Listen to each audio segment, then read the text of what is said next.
All right, guys, we're going to resume with Jamaree, and let's go to Dean and then Connor.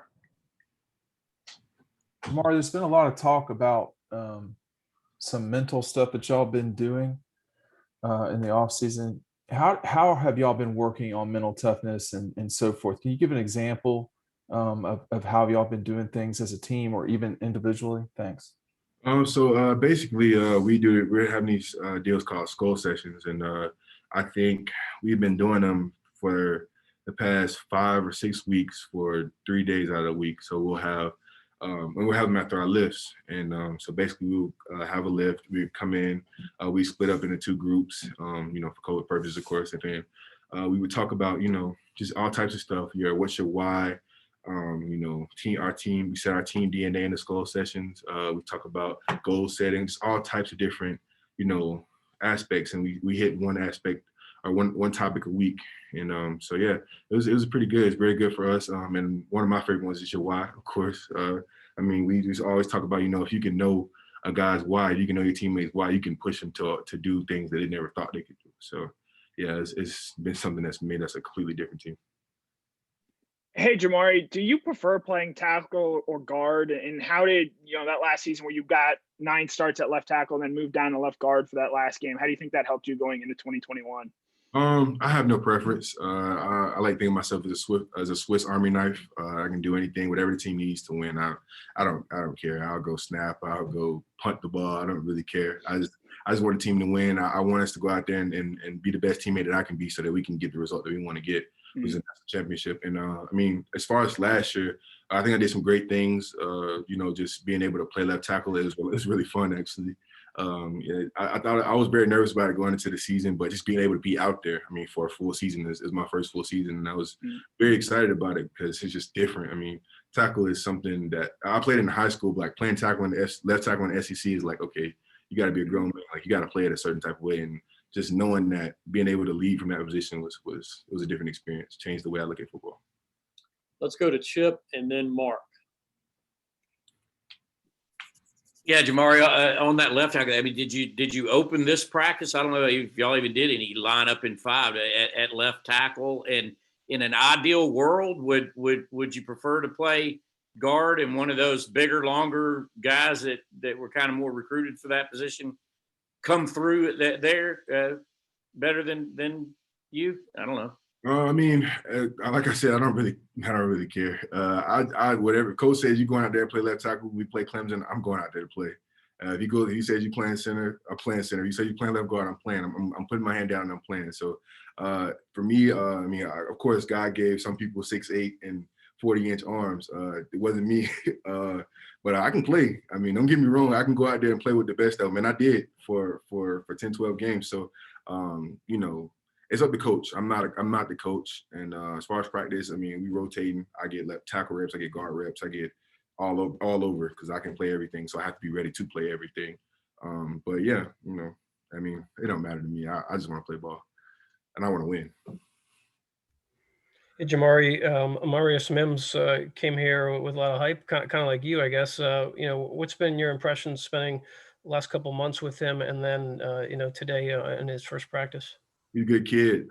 He's a good kid. Come from good home. Always smiling, always laughing. You can tell somebody taught him how to play the game the right way. He competes really hard. He's got to learn how to practice just like every freshman does. He's got the worst because he's basically halfway through his senior high school, so he's learning. But I'm excited for him. He's got ceiling. He's one of those God-givens that's 6'8" coming out of the womb. So yeah, he's got it. He just got to build on it and getting there with Sinclair and make sure he stays, getting there with Coach Luke. And I'm excited for him. He's got potential out of this world. A lot of guys do. So. Let's go to Jake and then Seth. Jamaree, I asked Jake the same thing, and has it really been different this offseason in terms of, you talked about the skull sessions and stuff. Is that really a big change from what you guys have previously done, and what are your thoughts on it? Oh man, it's different. But a lot of people have to understand. We play in SEC. It's literally days where you go out there and you're just like, I don't know how I'm gonna get through this practice. You got Tuesday practice. You going out there, you yawning. I mean, it's tough. It's a tough deal, man. A lot of people will see it only on Saturdays where we running out and, you know, Coach Mark saying, please rise, let's go attack the day, whatever his saying is. I mean, that's what people see. But people don't understand there's some days that you like don't want to do it, and you just got to power through it. You got to get back to your why. You got to understand why you're doing what you do, and you got to take care of your body and set goals for yourself. Because at the end of the day, I mean, if you have a place where you want to be, if you want to get over the hump like everybody's you know, harping on, we gotta change the way we think. It's something about the way we think, because we have the talent, we have the coaching, we have whatever we need. So we got to change the way we think, and we're trying to attack our mindset and make sure we go take every day seriously, every rep seriously, and get the best out of the season that we can get, whatever that looks like. Jamaree, you were hitting on it. What I was going to ask about getting over the hump, and whether it's mindset, you got all this talent and everything. Is there that sense? Do you think that's the why, that there's been that emphasis on it? That, you know, I mean, you got to do the X's and O's right and everything, but that's the last thing for this program. Why is a powerful thing. If you have a reason for getting out of bed in the morning, if you have a reason for doing what you do, if you understand why you're taking a rep, if you understand why you got to go to class, if you understand why you got to eat right, I mean, it's really powerful. And everybody's why is, hey, I want to win. I want to win national championship. I want to win the next game. I want to win this rep in practice. How can we win? How can we get better? If everybody's why is the same, man, it can change it can make a program. It can make a dynasty. You know, so I'm really excited for that, and I think it's definitely one thing that's helped us a lot. I mean, of course, our why is not, you know, the drop dead thing that makes us who we are, but it's definitely something big that helps us go out there and practice every day and understand, you know, the seriousness and the intent with which we want to practice and work out and play games. Let's go to Anthony and then Charles. Hey, Jamaree, good to see you. I know there's the old football saying that players get better, you know, probably improve as much in their freshman and sophomore years as maybe the years that, you know, they're on a team. And I know this is just the first day of a spring practice, but in regards to Broderick Jones, what improvements have you seen from him from last year till right now? Oh man, that kid, I mean, you talking about somebody that can just protect like something I've never seen before. I mean, he's one of the people that just got it. I mean, he can pass protect like seriously, like really good. You know, he's got to work on his on some small things. I mean, he's got to, you know, keep staying in the weight room and just keep grinding, keep getting the playbook down. I mean, that's something that all young players struggle with, understanding the game from a different perspective. I mean, first you have to learn the game, then you have to understand the little nuances that make you a great player. And a lot of people don't see that. They just see, oh, he moved him, he blocked him, he did this. But it's a lot of things that make a football play work the right way, especially up front. So yeah, I mean, he's just working on that, working on the small things, because he's a great player. He's got great feet, got great hands. He's got what it takes to be a great offensive lineman. He's just the little things that he's got to, you know, fix and get better at. And that's what spring ball is for. We're not getting ready for Clemson right now. We're getting better as players and getting better as an offense. Jamaree, as you know, tomorrow is pro day, and Ben Cleveland has made it known that he's going after a record. And I'm wondering if you can share what it's like being with him in the weight room, and what do you expect from him tomorrow? Well, I can give a pretty good analysis of Ben, because we are probably pound for pound probably two strongest people on the team. So I think he can do it. I think he can do it, but it's I mean, 49 is a number. That's a high number right there. But I think he can do it. I'm excited to see him. I'm excited to see all my guys. Really, I live with Aziz, so I just saw him last night. But yeah, I'm excited to see all those guys. But Ben, that's what everybody's gonna be looking at. I saw him the day at practice. He was out there watching, and I was like, "Hey Ben, all eyes gonna be on you when you sit down at that rack." And you know, he seemed excited. He seemed pumped for it. So I'm excited for him. I think he can do it. Like from what I've seen him do in the weight room, as far as bench pressing goes and squatting and cleaning, he's a very strong dude to be that size.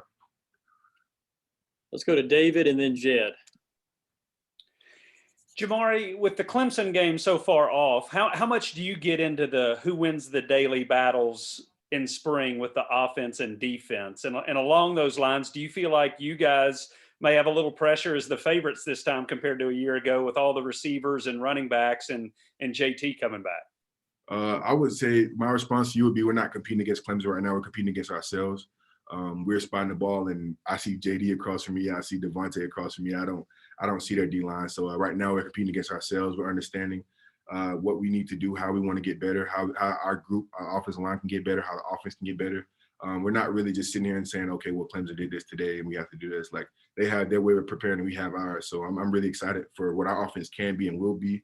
when we step out there in September. So yeah, I mean, like I said, we're not going tit for tat with anybody. It's about us. It's about our team, and it's about how we prepare. At the end of the day, I mean, if we prepare the right way, I mean, it's not many teams that can beat us. So if any team really, so yeah, it's really about us right now and this spring, and then we'll deal with Clemson in the fall.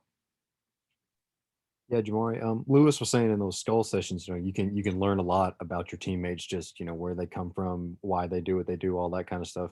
Have you learned anything about, you know, your teammates on the offensive line that you didn't know before? And, you know, on a group like the offensive line that's usually so tight knit, I guess, how can, you know, knowing the motivations of those other guys up front help when, you know, it gets to a game situation?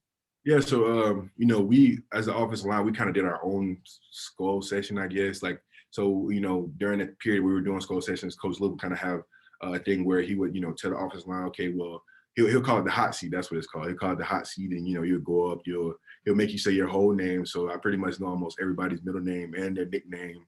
I think Broderick's is like Tubby or something like that. Like just knowing little stuff like that. I mean, no, it don't make you like, you know, a better player to know that about Broderick, but it's like, you know, okay, well, Brod's having a bad day. You walk out there and call him Tubby. Some of his sister call him, you know, he might smile. He might make him have a better practice. So it's like little things like that that can turn somebody from having a bad day to a good day, or getting somebody extra motivated for a rep. Or, you know, if I got Brock going out there for his first game and say he's starting against Clemson, I mean, he's nervous. I can calm him down. I can calm a Clay Webb down. I can calm those young guys down, those people that's doing it, Amarius, those young people that's doing it for the first time. So yeah, I mean, and even when I'm having a bad day, they can, you know, say something to me. They can understand my why and say, hey, you're doing this for your mom. You're doing this for your family. So yeah, I mean, a why is a very powerful thing, like I said before, and understanding that, especially in a group that has to be cohesive like us.